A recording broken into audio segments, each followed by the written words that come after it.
talk about something that affects all of us, either directly or through someone we know. It is a condition that has robbed many of their peace and health. The mere mention of the word cancer sends shivers down our spines. Yet, experts like Anita Murjani remind us that cancer is just a word that creates fear. It is just a chapter in our lives and not our whole story. Let's follow Anita's advice and focus on balancing our bodies instead of letting fear take over. For us, here in Nigeria, cancer is more than just a statistics. Now consider this. Every year, approximately 72,000 Nigerians lose their lives to cancer. Yes, 72,000 lives. According to the National Institute for Cancer Research and Treatment. Now, that's a huge number and it is frightening, isn't it? But what's even scarier is when cancer stops being just a statistics and becomes personal. When it touches someone you love or even yourself. The pain, the cost of treatment, the care required, and sometimes even the stigma. It can feel overwhelming. It is a battle and no one should have to fight alone. The good news is, it is a battle we can win. Experts say that when cancer happens, you don't have to put your life on hold. You live it, and there are two options. You can either give in emotionally or fight it medically until the end. But there is also an even better approach, staying ahead of cancer with the right information and early action. So, on this episode of Health Options, we will explore the diverse options available to help you stay ahead of cancer and live your life fully. In our Nature's Corner segment, we'll also provide some natural tips for managing non-communicable diseases. I am Salwa Khalil Ibrahim, and I'm glad to have you with us today.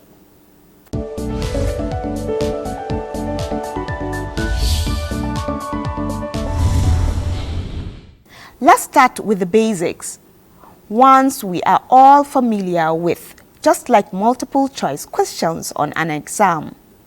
Cancer comes in many forms, but here in Nigeria, breast and prostate cancers are like Siamese twins.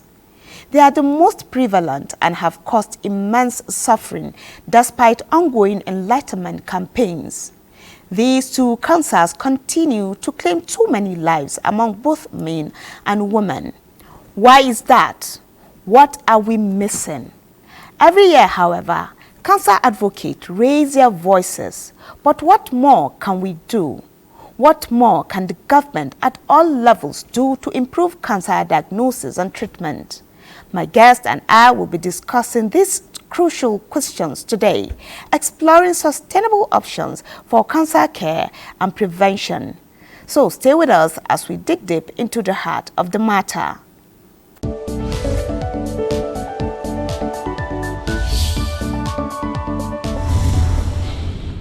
Joining me now to talk more about the diagnosis and treatment of cancer in Nigeria is Professor Usman Malami Aliyu. He is the Director General, National Institute for Cancer Research and Treatment. Many thanks for joining us, Prof.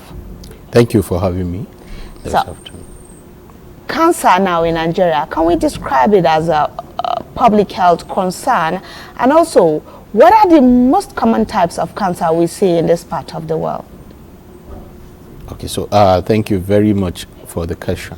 The commonest cancers that we have in the country, based on the statistic that we currently have at the Institute, are breast cancer, cervical cancer, prostate cancer, colorectal cancers, then liver cancer, and then non-Hodgkin's lymphomas. So commonly these are the 5 or the 6 most common cancers based on the statistics that we currently have and based on what the GlobalCan has reported, which is an agency of the World Health Organization that is charged with the responsibilities of reporting the incidence, prevalence, morbidity, and mortality of cancer worldwide. Is cancer a public health concern? Are there more incidents that used to be reported before now? And then also, let's also try to incorporate now the cost of diagnosis of this cancer, because of course we know they say early detection is key now. How accessible and affordable is treatment of cancer in Nigeria? All right. So the incidence of cancer worldwide is increasing generally. In the year 2020, according to the report by the Globacon, an agency of World Health Organization that is charged with the responsibility of reporting the statistics, that is in terms of the incidence, prevalence, morbidity, and mortality of cancer. In the year 2020, we had like 18.6 new cases. But in the year 2022, we recorded about more than 20 million new cases, with more than 10 million dying from the disease. If we come back home here in Nigeria, there are about 130 to 142 million new cancer cases were recorded in in same year, that is year 2022. And almost there about 74 million died from that disease. So from this statistic alone, we can tell that the incidence of cancer is increasing. And based on the research that was done by a renowned professor that is heading the African Cancer Network, that is Max Parkin, he reported that the incidence of this disease, that is cancer, is going to continue to rise because of the aging population, changing in the lifestyle of the world population, and so many other activities. He said in the next 2 decades, if nothing is being done worldwide, the incidence that we are seeing currently is going to double. And what is more scary is that 75% of this increment or increase is going to come from the low and middle income countries, of which we all know Nigeria is one of them. Held under the able leadership of Bola Tinubu, established this institute, the National Institute for Cancer Research and Treatment, and then mandated the institute to take leadership in the area of cancer prevention and control. Currently, virtually all the activities, the work and strategies that we are placing, that we are doing in the country is actually targeting reducing the morbidity and mortality of cancer in Nigeria. Okay, no doubt, like you mentioned, it is a raging, incident now. What can we do now as your organization, as an also individuals? Now, what are we doing wrong, or what can we do to halt these incidences? The agency embark on preventive activities, covering the whole 6 geopolitical zone in the country.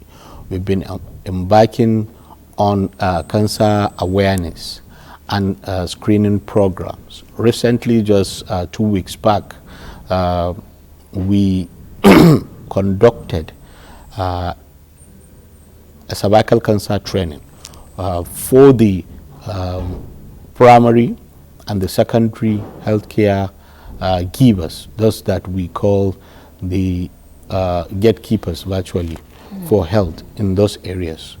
We train them virtually within the 6 geopolitical zone on what are the risk factors, how can they inform their community, because they are very much they are closer to the community than the experts that are within the cities. So what are the risk factors? What are the major ways that the community can prevent themselves from contracting these cancers? And how can they imbibe a very strong and effective healthcare health attitude, health seeking behavior, so that at least they can be going for cancer screening regularly. The area of prevention. When we come to the area of research, the Institute is currently collaborating with international agencies, renowned research organizations, to actually fashion out an effective strategy, mainly like, for example, in the genetic research on what is responsible for causing these cancers, mainly in blacks. Now, the importance of this is that if we know the constitution, our own genomic composition, now here in Nigeria or in Africa generally, we can design a treatment that will suit what the African subpopulation. It will target precisely what is causing this cancer, what we currently call the targeted therapies. So that is why we are trying to conduct a more robust research in the area of cancer in collaboration with international organizations on the subpopulation of our people, so that an accurate strategies can be brought that can treat. Many thanks, Prof. We'll take a break here. When we return, we'll talk more. Stay with us.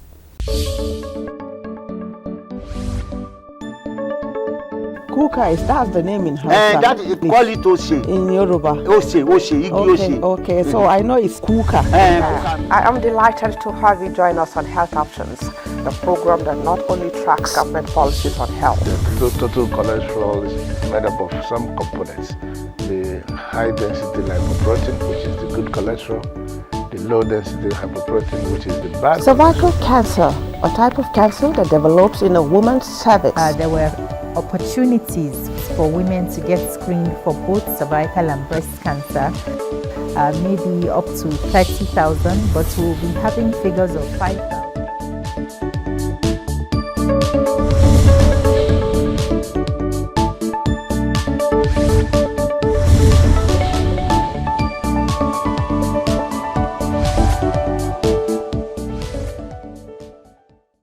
If you just joined us, the program is Health Options and the NTA, and we have been talking about diagnosis and treatment of cancer in Nigeria. And my guest has been Professor Usman Malami Aliyu. He is the Director General of the National Institute for Cancer Research and Treatment. Many thanks for being there, Prof.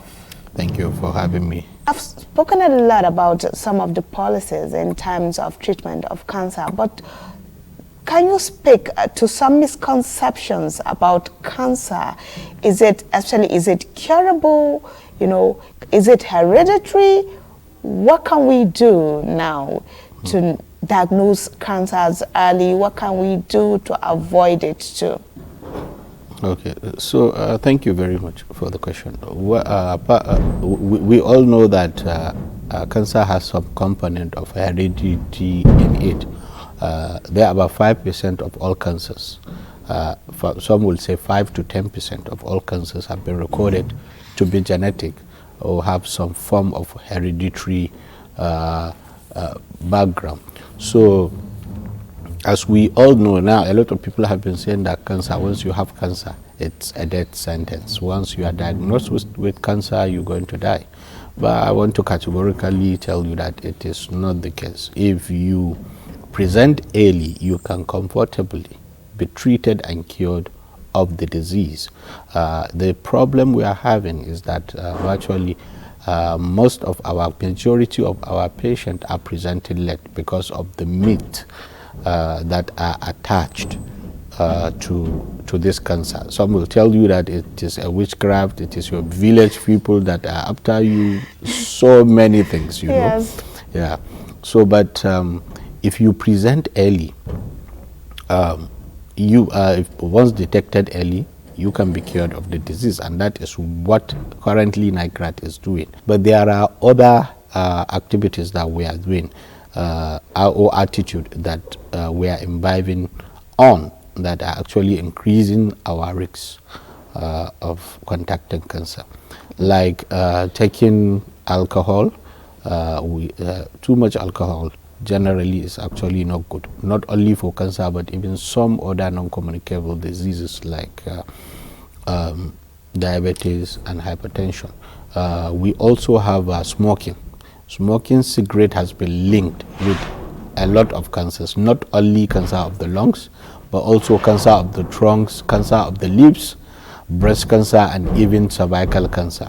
We have obesity, taking a lot of sugary and fatty food without exercising our bodies regularly can expose one to having this type of cancers, depending on what somebody is doing and depending on the risk factors. On the annual Cancer Week, how can we accelerate the advocacy, for diagnosis and treatment of cancer in Nigeria? Okay. Thank you very much for the question. It has been a habit generally in Nigeria to conduct like awareness campaign, but if you look at how it has been done, it used to be periodic. That was before the establishment of NICRAD. But with the coming of the NICRAD, if you look at the programs and activities of NICRAD, awareness campaign and an educative program in cancer are year-round. Virtually almost every quarter the institute have some activities to do on increasing cancer awareness and conducting screening programs of one cancer or the other. So while it is helpful to be having just a quintile or periodic cancer awareness by the NGOs, NICRAD is coming to make it a routine kind of a thing, so that what the NGOs are doing, it will just be like a complementary to what NICRAD has been doing. So the issue of cancer awareness, prevention, and even conducting an effective screening program is going to be routinized or has been routinized by the institute. So on a final note now, Prof, we have one of our own, Dr. Zainab Bagudu Shinkafi, elected as the president of the Union for International Cancer Control. Now, what should we expect now? All right. It's actually a very good one for the country. Dr. Zainab Bagudu, we all know that she's a cancer advocate that is well known, not only in Nigeria, but in Africa. UICC, like it is the apex body for actually cancer advocacy generally worldwide. So having her as the first African, first Nigerian, leading that organization is a very big plus to the government of one, Bola Tinubu, and the leadership of the Honorable Coordinating Minister of Health, that is Prof. Muhammad Ali Fati, because they contributed immensely in ensuring that this seat is secured. Likewise, the activities that she has been doing and what NICRAD is also doing. So it will further enhance the plan that the federal government has in improving the cancer control programs generally in the country. We're going to see more good things coming in the year ahead. I would like to use this opportunity to congratulate her, congratulate His Excellency Bola Tinubu and the Honorable Coordinating Minister, who is solely behind our back and providing us with all that is required in discharging our duties and providing an effective cancer control for the country. Okay, many thanks for coming, Prof. It's been an insightful conversation. Thank you for coming. Thank you for having me.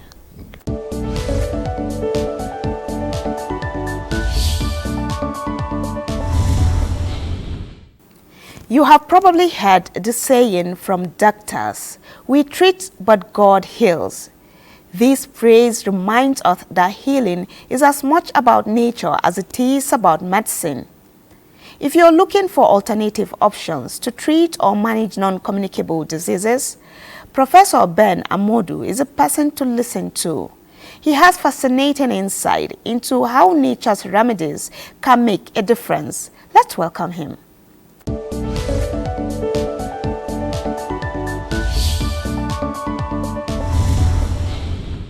Non-communicable diseases has been a worry to WHO as it has continued to grow from year to year in a very, very serious progressive manner. They include diseases like hypertension, diabetes, stroke, cancers, chronic kidney disease, asthma, arthritis, ulcer, sickle cell disease, just to mention a few of the gamut of the diseases. Now, we want to specify and talk on cancers. The abundance of natural resources within our geographical area where these things occur comes to mind. What do I mean? A number of superfoods, a number of super plants, a number of leaves, vegetables, and roots of most of these plants that grow very well in this tropical part of the world. From our research work have shown that the various cancers can be managed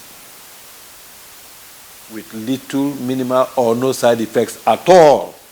Now, the array of the products, as shown, has as simple as parsley. I will call the names that you are familiar with. These are things that are available in the marketplace for all of you to see and know. They are antioxidants that they contain, anti-inflammatory agents, selenium, vitamins A, C, K, that they contain, carotenoid, vitamin A that they contain, have been found in various analyses, in various publications to show that the combinations of these various minerals, antioxidants, and selenium, have very strong anti-cancer properties with minimal or no side effect. This parsley, celery have similar antioxidants. And this is your celery here. This is your parsley here. This is your common ogrishi. The Igbos, in fact, all over Nigeria, they use it as fertility plants. It's available, they use it for boundary, to demarcate boundaries in various homes. Very, very strong anti-malaria and anti-cancer ogrishi. You can see it, they have just been taken from my garden here. They have these properties as a result of the alkaloids, as a result of antioxidants, anti-inflammatory products, vitamins, minerals, trace elements that are contained in them.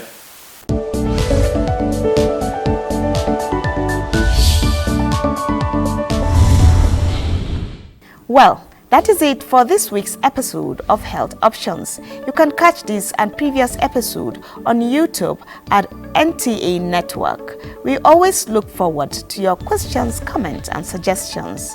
That means a lot to us. Thank you for watching, and remember, your health is in your hands.